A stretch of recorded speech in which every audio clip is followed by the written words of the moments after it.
Estamos escuchando todas las voces con respecto al congelamiento. Esta semana tuvimos a los responsables de los almacenes de Córdoba que nos decían que no están llegando los productos que están incluidos en la canasta, pero además los que les llegan, la mitad tiene un costo para ellos superior al que deberían poner al cliente.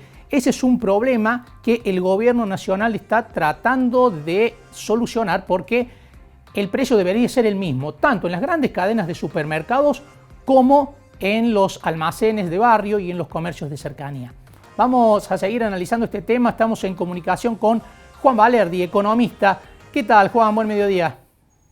¿Qué tal? Buen mediodía, un placer hablar con ustedes. Igualmente. Bueno, Juan, ¿cómo ves la instrumentación? Primero, la idea, la concepción de un congelamiento de precios de 1.400 productos elementales, ¿no? Fundamentales para la canasta alimentaria, y la instrumentación de esa concepción. Dos cosas. Primero tomo las palabras del propio secretario Feletti, que dijo que la medida es una medida tibia, con lo cual me quedé tranquilo porque para mí también lo es una medida tibia y que desde el punto de vista de instrumentación, al controlar la punta del problema, que es la góndola, no va al fondo de la cuestión, que es el oligopolio y monopolio que hay en la producción, en la distribución y también en la comercialización, y que hace que los precios aumenten desmedidamente, no solo, como decía Polino, que tiene razón, por un afán desmedido de ganancias, que viene cebado por el gobierno del macrismo, que en los monopolios y oligopolios ha estado en su favor, sino también por una cuestión de poder. Acá no estamos discutiendo solamente de dinero, sino que cuando se discuten estos niveles de dinero y de discusiones económicas, estamos discutiendo de poder. Y lo que están haciendo los monopolios y oligopolios es ponerle límites al poder que ejerce el Estado. Si el Estado, en manos de este gobierno, no ejerce un poder mayor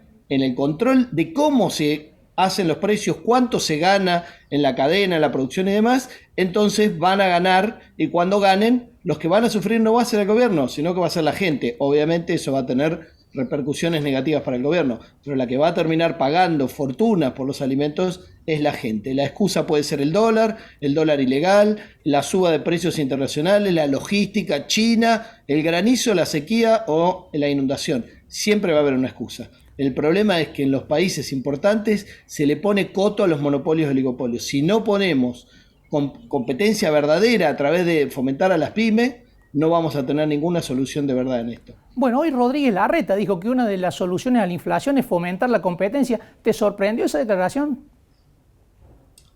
Bueno, una cosa es decirlo y otra cosa es fomentarlo realmente, porque fomentarlo realmente implica no darles préstamos subsidiados, sino generar un proyecto de país. Yo creo que en el proyecto de país de Larreta, de Macri y demás, la trama industrial y de pymes estaba contra las cuerdas. Solo con el hecho de tener tasas de interés como se tuvieron en ese momento de 100% efectivo, a las pymes las dejan fuera de mercado absolutamente, porque las multinacionales se financian afuera, no se financian acá. Entonces digo, cuando uno dice esas ideas de ayudar a las pymes hay que ser consecuente y hay que juntarse con las pymes.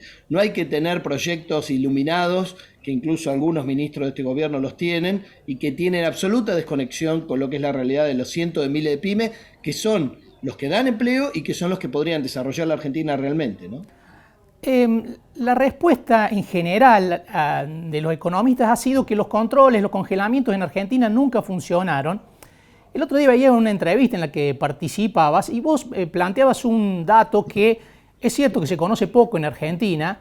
Estuvo nada más y nada menos que John Kenneth Galbraith al frente de los controles de precios en Estados Unidos después de la Segunda Guerra Mundial, un control de precios que se extendió durante varias décadas. Fue un control de precios distinto, funcionó, se miente cuando se dice que los controles de precios no funcionan.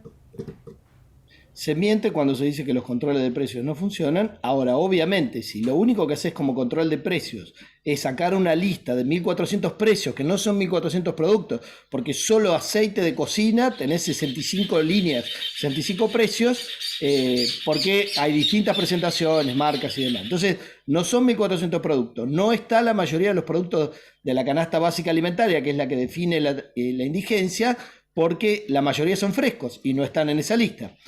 Pero, yendo al punto que me mencionabas vos, que es muy importante mencionarlo, John Kenneth Galbraith, uno de los pocos economistas que vale la pena leer y que hablan mucho del tema del poder, cosa que la mayoría de los economistas deja fuera de su análisis, como los libros de economía, mostró cosas que los países avanzados, y en especial a Estados Unidos, le dan un cierto pudor y vergüenza, porque son recetas que ellos aplicaron durante la Segunda Guerra Mundial, porque tenían escasez de alimentos, porque estaban produciendo armas y demás, pero no lo quieren mostrar al mundo porque le dicen todo lo contrario. De hecho, la última vez que se derogó la lista de precios máximos de la Argentina, entre abril y mayo, se derogó porque la Asociación de Comercio Argentino-Estadounidense 2 veces se quejó públicamente de que en la Argentina había competencia en el mercado de alimentos y entonces era una locura que el gobierno pusiera precios máximos.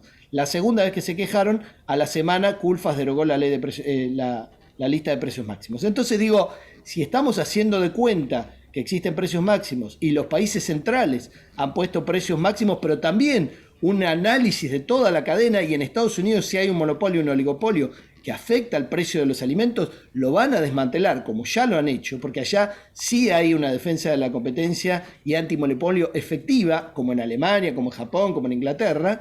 Entonces en la Argentina lo que hay que hacer es hacer las leyes, hacer valer las leyes que ya están y que están pintadas como la defensa de la competencia. Bueno, una de las cosas que ha pasado con los últimos acuerdos de precios, Juan, que ya llevan varios años, es esto, ¿no? Que vos decías, la simulación de parte del gobierno de que funcionan y de parte de muchas empresas de que los cumplen.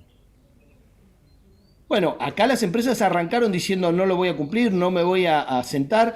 Originalmente Feletti quería hacer un acuerdo de precios y las empresas, algunas de las más importantes, le dijeron que no, lo sacó por resolución.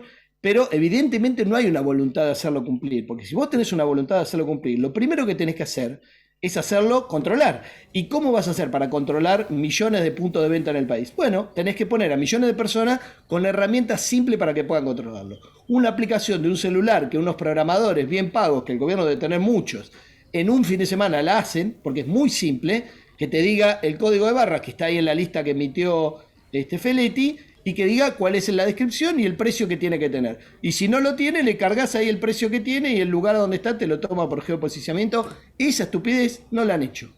No y algunos intendentes se hacen los que controlan, pero la aplicación que están usando es una aplicación que no tiene casi nada, que es la de precios cuidados, precios, no me acuerdo cómo se llama, súper cerca y demás, que no sirve para nada. No hay una aplicación para que la gente controle eso.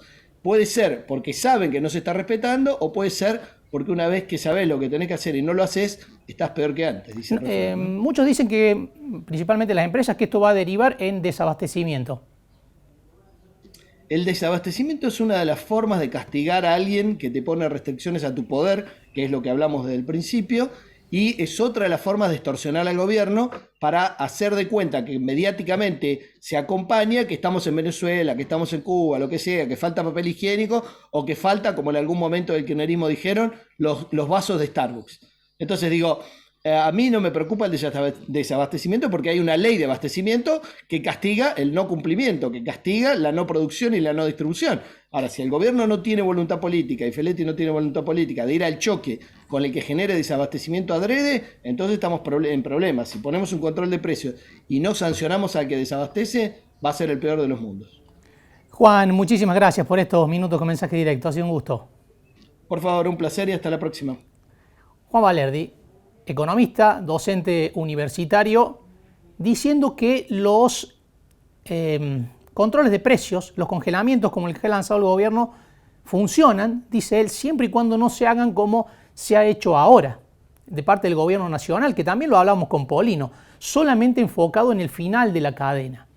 ¿Qué dicen tanto Polino como Valerdi con matices? Es que hay que abarcar toda la cadena de comercialización, desde la producción hasta el final, y solamente de esa manera se puede tener un seguimiento de lo que ocurre y dónde se producen los saltos de los precios, como los que enumeraba Polino, en muchos casos algunos muy desproporcionados con respecto a la inflación promedio que existe en el país. Otras visiones, ¿no?, del mismo tema que venimos analizando en las últimas entregas. Aquí tenemos dos posiciones primero de un integrante de una organización de defensa del consumidor y de un economista que dicen que los controles de precios deberían funcionar si se hacen bien. Valerdi incluso citaba el caso de Estados Unidos, que durante muchas décadas después de la Segunda Guerra tuvo este tipo de controles, incluso tenía una división específica, especializada, conducida por John Kenneth Galbraith, uno de los grandes economistas del siglo XX, que llevaba adelante este control de precios.